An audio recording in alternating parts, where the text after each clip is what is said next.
was he had absolutely no memory of the flight. Just nightmares.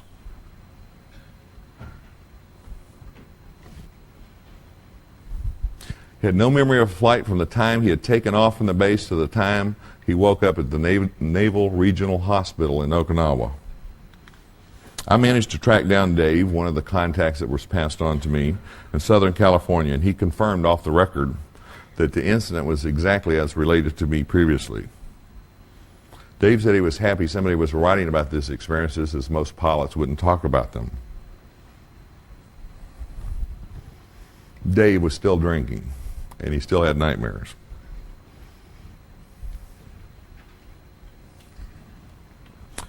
One day, while still at Nellis Air Force Base, we were informed that there was an F-15 that had crashed within the Nellis Range, which is where Area 51 is also located. The F-15 crash happened in 1977. You guys can look it up in the newspapers, and a few years after that, you can look up the lawsuits that were filed against the Air Force. A lieutenant colonel and Doc Walters, the hospital commander, actually flew into the side of a mountain while doing a routine functional check flight on a clear day. I've written about this incident in Alien Rapture. A sergeant who worked for me recovered the F-15 heads-up display film canister while assigned to the accident investigation team. He told me a guy in a dark jumpsuit who was out of Washington, D.C. personally took it from him, which was unusual since every other piece that was recovered was logged in and taken to a hangar assigned for analysis and reconstruction. Also, a prototype video camera, as I recall it was a prototype CCD camera built by Fairchild, was also in the aircraft. It was recovered, as was the flight data recorder, and also handed over to the guy from Washington.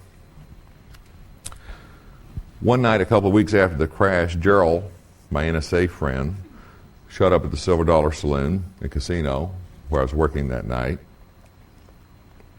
Excuse me.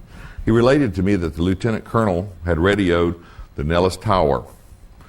That he said, while screaming, there was an extremely large thing over his aircraft, right on top of him, and it was experiencing loss of flight systems. His communications then went dead. A few seconds later, the aircraft exploded into the side of a mountaintop. And this has all been documented, except for the UFO part. The Air Force left that out. Must have been a typo. Gerald, who was the most connected person I ever knew in my life, told me that viewing of the video showed that some type of oval vehicle of tremendous size was so close to the F-16 that the camera was out of focus. When Doc Walters and the lieutenant colonel, the wing commander, ejected, the UFO was still above them. Their bodies were torn to shreds.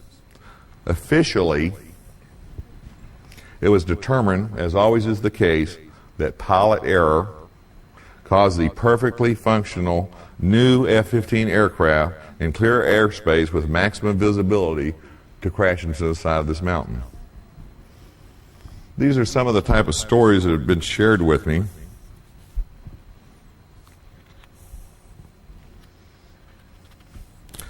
Nevada calls itself the Silver State, the Battle-Born State, and the Sagebrush State. A more appropriate name or motto would be the Conspiracy State. Of 111,000 square miles of land in Nevada, over 80% is controlled by the federal government, the highest percentage of any state in the Union. If it were not for the gaming industry, the federal government would be the largest employer in the state, with 18,000 federal and military personnel and another 20,000 government contractors and suppliers. The Nevada test site, the Nellis Air Force Base and Range, Fallon Naval Air Station, and Tonopah Range, and the aerospace industry eat up a lot of U.S. tax dollars. The Nevada test site and the Nellis Range have a lot of secrets yet to be revealed, including a super-secret laboratory named DARC, the Defense Advanced Research Center. It is located inside the Nellis Range within Area 51, actually S4. It is a huge facility that goes some 10 stories underground. It was built starting in the 1980s with SDI money. You guys always wondered where all those billions and millions of SDI dollars went? They weren't all for satellites and beam weapons. DARC is next to Papoose Lake, south of Groom Lake. The TR-3B is also housed or depoted and maintained near DARC with hangars built in the sides of hills. The Nellis Range covers over 3.5 million acres. EG&G provides classified research, development, and services for military and government. EG&G Company supplies technical and scientific support for nuclear testing, energy research, and development programs. In addition, EG&G provided large diameter drilling, mining, and excavation equipment for underground and mountainside facilities. EG&G built these hidden bunkers, mountainside hangars, and vast underground facilities at Groom, Papoose, and Mercury for the government.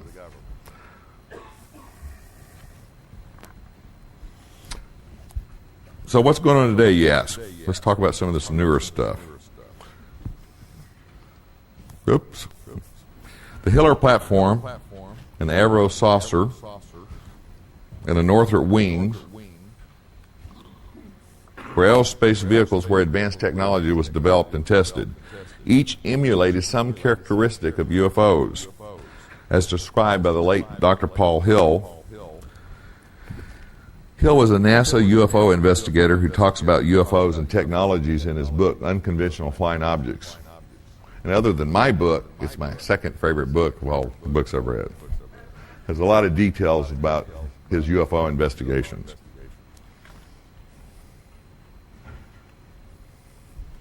Newly unclassified documents show that Avro built and tested a number of saucers in Area 51 in Nevada, contrary to the DoD's long-standing lie that the program was canceled because it didn't meet expectations. Lockheed's Advanced Development Program Division, known as the Skunk Works, developed the A-12 for the CIA and a later version called the SR-71 for the Air Force. 30 years later, this SR-71 was still breaking world speed records. The sleek black matte stiletto-shaped spy plane, the SR-71, broke the world's airspeed record from LA to Washington, D.C.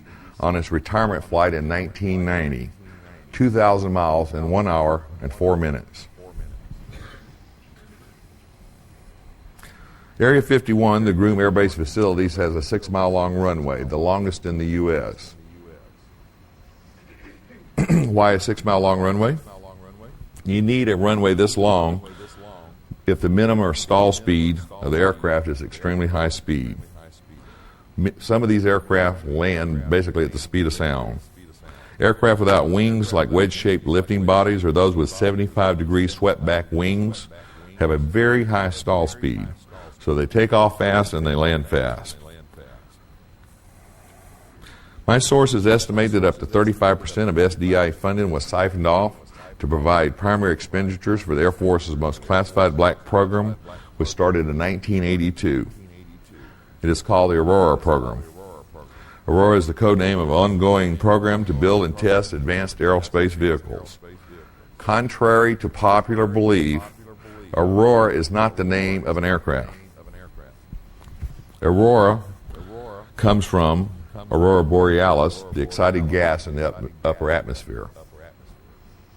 As early as 1992, the Air Force had already made contingency plans to move some of its aircraft out of Groom Air Base.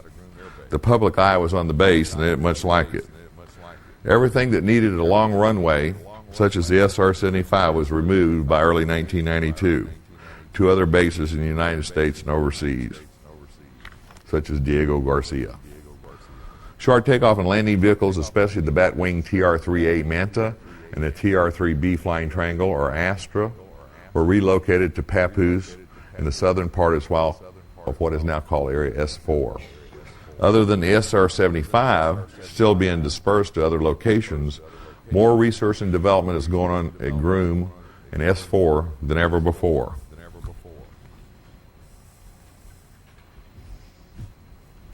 For the last few years, high-tech buffs speculated that at least one new and exotic aerospace vehicle existed. the SR-75, the first operational Aurora program vehicle, which went operational after 2 years of flight testing and modifications in 1989. The top secret SR-75 is a hypersonic strategic reconnaissance, or SR, spy plane, and is called the Penetrator. It is also a mothership, which I'll explain shortly. Hypersonic speeds start at approximately Mach 5 or 5 times the speed of sound. The SR-75 replaced the SR-71, which you've seen several pictures of, and also was retired in 1990. And the Air Force said there is no replacement to the SR-71. All we really need is satellites. The DoD, on analysis of Desert Storm, admitted satellites alone could not provide the necessary quick response, real-time reconnaissance information needed by various military agencies. Yet, they have repeatedly refused congressional efforts to bring back the SR-71.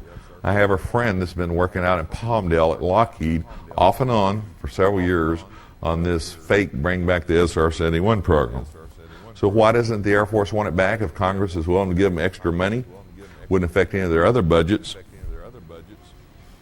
The answer should be obvious. The SR-71 was replaced upon its retirement.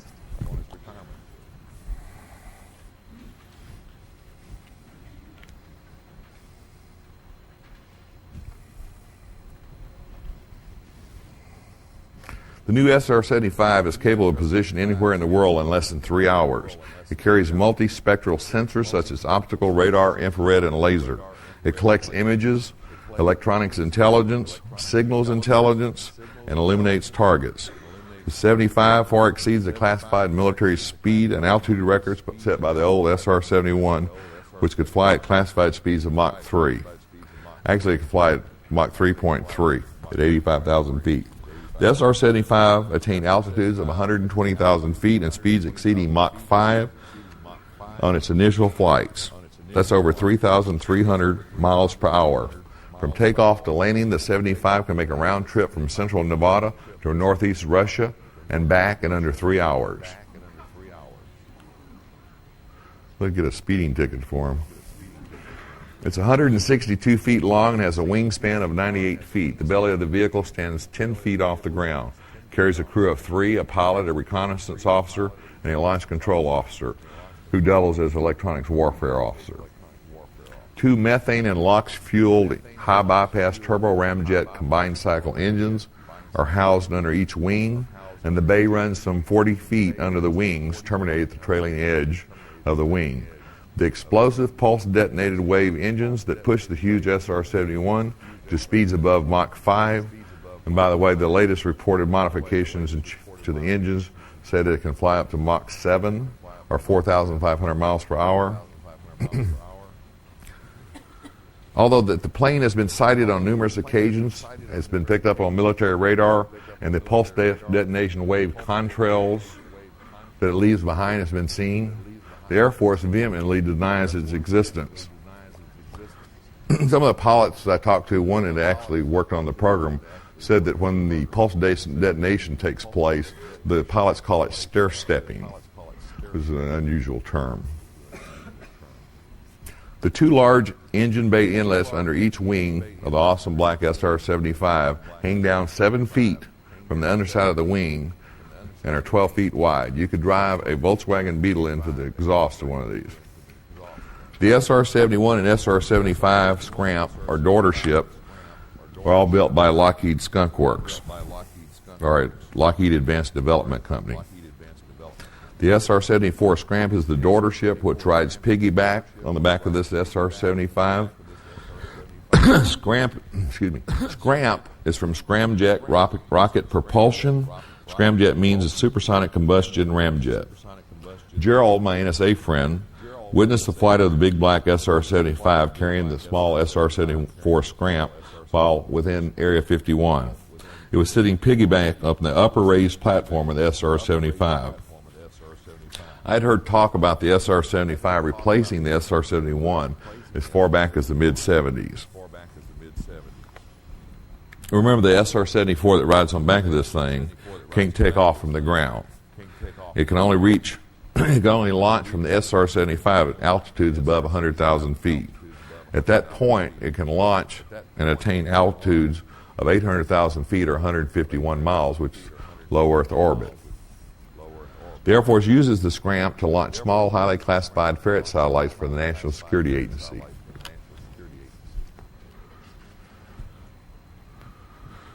It can launch at least two 1,000-pound